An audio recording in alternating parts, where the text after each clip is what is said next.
দই গোলমরিচ চিকেন খুব কম তেল মশলায় তৈরি দারুণ স্বাদের একটি চিকেনের রেসিপি। গরমের সময় বাড়িতে অতিথি এলে এই রেসিপিটি বানিয়ে খাওয়াতেই পারেন।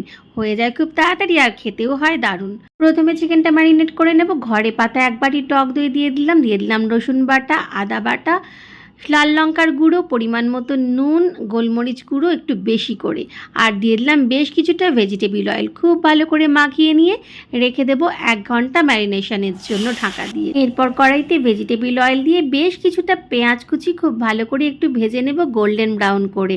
পেঁয়াজটা ভাজা হয়ে গেলে এর মধ্যে দিয়ে দেবো ম্যারিনেট করা চিকেনটা। খুব ভালো করে মিশিয়ে নেব সব কিছু। ভালো করে নাড়াচাড়া করে নিয়ে ঢাকা দিয়ে দেবো। একটুও জল দেবো না কিন্তু। 15 মিনিট পর ঢাকা খুলে নিলেই দেখব বেশ কিছুটা জল বেরিয়েছে। এতেই চিকেনটা ভালো মতন সেদ্ধ হয়ে যাবে। আবারও 15 মিনিটের জন্য ঢাকা দিয়ে দেবো চিকেনটা পুরোপুরি সেদ্ধ হওয়ার জন্য। 15 মিনিট পর ঢাকা খুলে নিলেই রেডি দারুণ স্বাদের দই গোলমরিচ।